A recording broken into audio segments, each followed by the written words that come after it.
الحمد لله رب العالمين، والصلاة والسلام على سيد المرسلين وعلى آله وصحبه أجمعين. أما بعد، فأعوذ بالله من الشيطان الرجيم.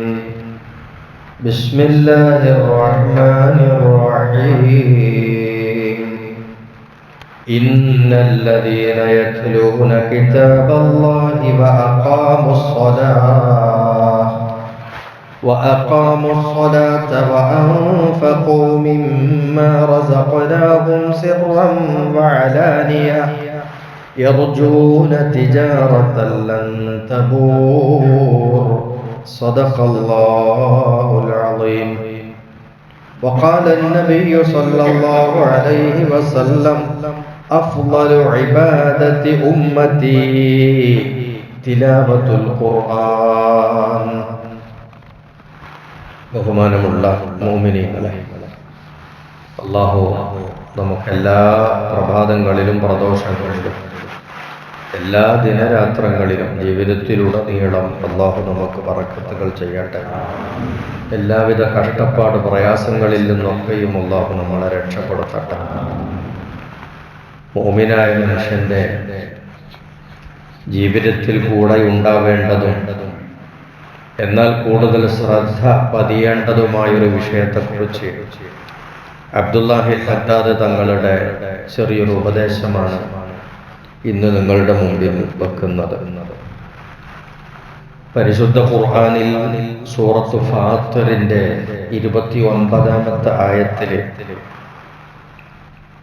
ഒരു വിഭാഗം ആളുകളെ കുറിച്ച് അല്ലാഹു തആല പ്രത്യേകിച്ച് പ്രകീർത്തിച്ചിട്ടുണ്ട്.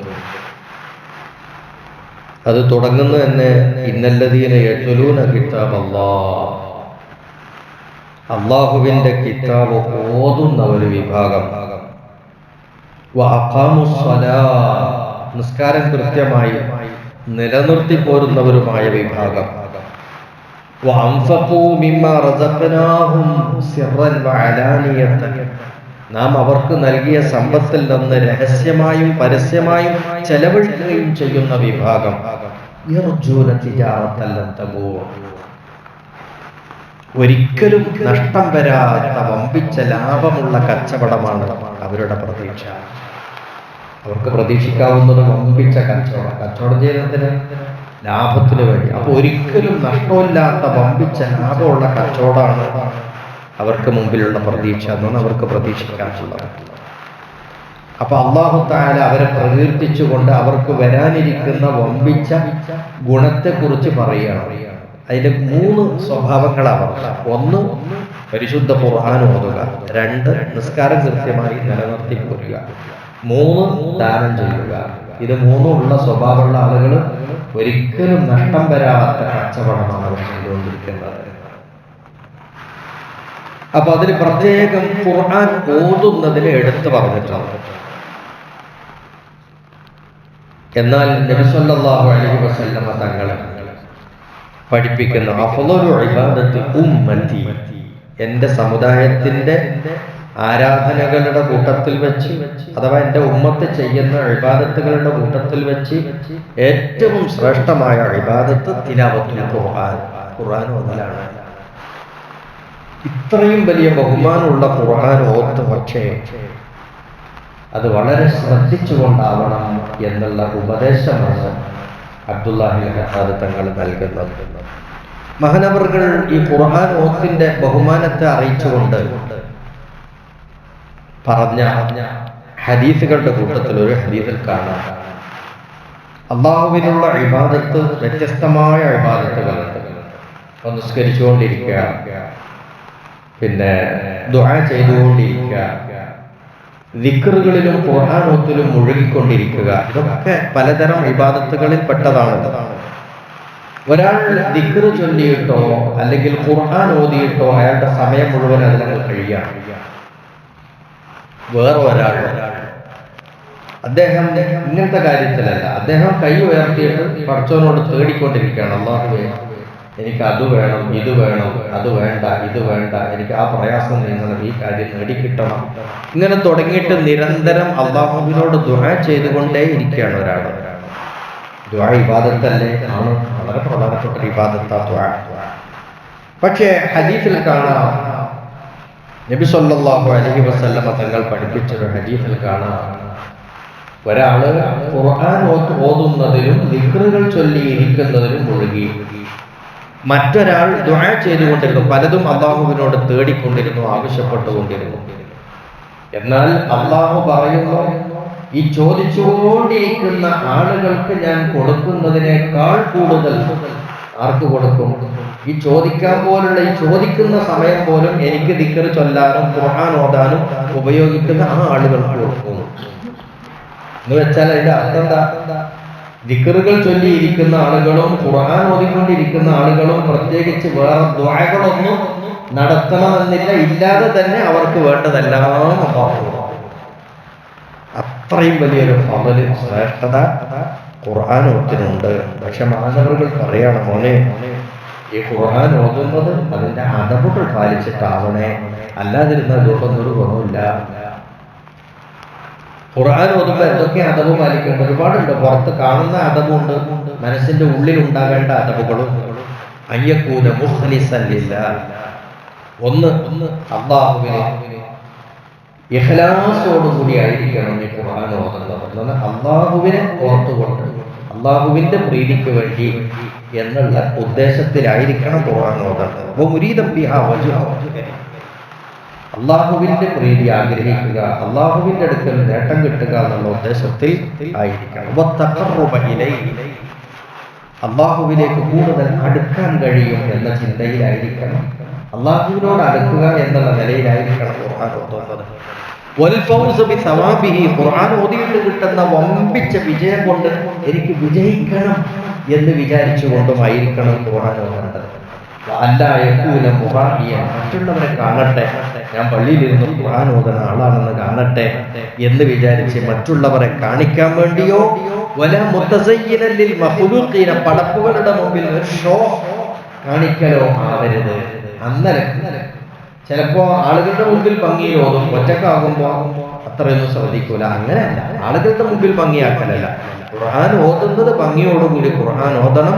അത് ആളുകൾ കാണാൻ വേണ്ടിയിട്ടോ അറിയാൻ വേണ്ടിയിട്ടോ അല്ല, അള്ളാഹുവിന് വേണ്ടിയിട്ടാണ്.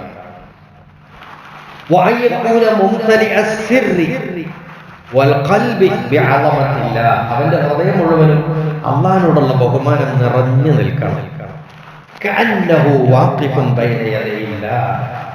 ഓൻ അള്ളാന്റെ മുമ്പിൽ നിൽക്കുന്നത് പോലെ ആയിരിക്കണം. ഇപ്പൊ നിസ്കരിക്കാൻ നിൽക്കുമ്പോ അങ്ങനെ കണ്ടത് അള്ളാന്റെ മുമ്പിലാണ് നമ്മൾ നിൽക്കുന്നത് എന്നുള്ള വിചാരത്തിൽ നമ്മൾ നിസ്കരിക്കണം. അപ്പോഴാണല്ലോ നിസ്കാരത്തിന് ഭക്തി ഉണ്ടാവുക. ഇതുപോലെ പരിശുദ്ധ ഖുർആൻ ഓതുമ്പോഴും അള്ളാഹുവിന്റെ മുമ്പിലാണ് എന്ന ബോധത്തോടുകൂടി ആ ഒരു ചിന്തയിൽ അതുപോലെ ഓർമ്മിച്ചുകൊണ്ടായിരിക്കണം നമ്മൾ ഖുർആൻ ഓതേണ്ടത്. അതോടൊപ്പം മാനവர்கள் പറയുന്നത് പല അദബുകളും ഉള്ള കൂട്ടത്തിൽ ഏറ്റവും മുഖ്യമായ ഒരു അദബ് എന്താന്ന് ചോദിച്ചാൽ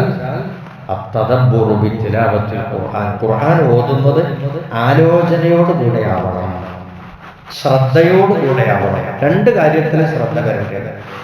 ഒന്ന്, ഈ ഓതുന്ന വാചകങ്ങളെ കുറിച്ചുള്ളൊരു ശ്രദ്ധ, അത് തെറ്റിപ്പോവാതെ ശരിയായ രൂപത്തിൽ അത് ഓതാനുള്ള ശ്രദ്ധ ഉണ്ടാകുക എന്നുള്ളത് പ്രധാനപ്പെട്ട ശ്രദ്ധ.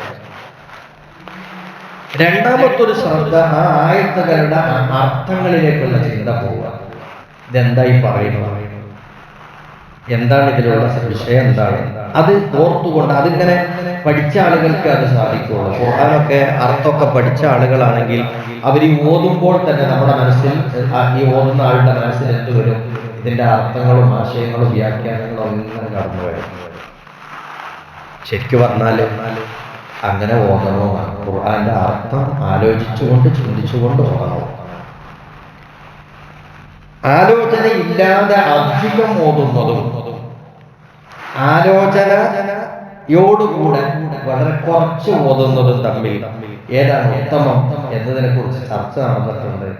അതിൽ പറയുന്നത് ആലോചനയോടുകൂടെ ചിന്തിച്ചുകൊണ്ട് ഒരൽപ്പം ഓതുന്നതാണ് ഏറ്റവും. ഏതല്ല ഒരു ചിന്തയില്ല, ഒരു ആലോചനയില്ല, ഒരു ശ്രദ്ധയില്ല, പടപടപടപടാന്നിങ്ങനെ കുറേ പോകുന്നത്. അതിനേക്കാൾ നല്ല ഏതാ? ശ്രദ്ധയോടുകൂടെ ചിന്തയോടുകൂടെ അല്പം നോക്കുന്നതാണ്. പിന്നെ നമ്മുടെ ഈ സാധാരണക്കാരെ സംബന്ധിച്ചിടത്തോളം ഈ അർത്ഥം ചിന്തിച്ചു ഓതുക എന്നുള്ളതൊന്നും അത്ര സാധ്യമാവില്ല. അപ്പൊ പിന്നെ നമ്മളുടെ ശ്രദ്ധ എവിടേക്കായിരിക്കണം? ഖുർആൻ ആയത്തുകൾ തെറ്റാതെ ഓതുന്നതിൽ ശ്രദ്ധയായിരിക്കണം. ഇത് തെറ്റിപ്പോകാതെ ആയത്തും ശ്രദ്ധിച്ചുകൊണ്ട് അതിൻ്റെ വരികളും അതിൻ്റെ അക്ഷരങ്ങളും അതിലെ വാക്കുകളും ശ്രദ്ധിച്ചുകൊണ്ട് ഓതുക എന്നുള്ളതാണ്. രണ്ട് ഓത്തുകാരെ കുറിച്ച് പണ്ടുള്ള മഹാന്മാരോട് ചോദിക്കപ്പെട്ടു. ഒരാൾ അൽബഖറ ഓതി, അൽബഖറ മാത്രമേ ഓതിയിട്ടുള്ളൂ. മറ്റേയാൾ ഓതി അൽബഖറ സൂറത്ത് ഓതി, അതിന്റെ ശേഷമുള്ള പിന്നെ വലിയ സൂറത്താണല്ലോ ആലു ഇമ്രാൻ, ആ സൂറത്തും ഓതി. രണ്ടാളും തുടങ്ങിയത് ഒരേ ടൈമിലാണ്, രണ്ടാളും ഓതി തീരുന്നതും ഒരേ ടൈമിലാണ്. പക്ഷെ ഒരേ ടൈമിൽ ഓതി തുടങ്ങിയ ആളുകൾ, ഓതി തീർക്കുന്ന ആളുകൾ തന്നെ ഒരാൾ അൽബഖറ മാത്രവും ഓതുന്നു, വേറൊരാള് അൽബഖറയും പിന്നെ ആലു ഇമ്രാൻ സൂറത്തും രണ്ടും ഓതും. അതെങ്ങനെ സാധിക്കുക? അപ്പൊ ഈ രണ്ടാളുടെ ഓത്ത് ഏതാണ് ഏറ്റവും ബെറ്റർ ഓത്ത് എന്നാണ് ചോദ്യം. ഇവർ രണ്ടുപേരിൽ ആരാണ് ഏറ്റവും ശ്രേഷ്ഠരായ ഓത്തുകാരൻ? അപ്പൊ ആ സമയത്ത് മഹാന്മാർ പറഞ്ഞ മറുപടി എന്താ അറിയോ?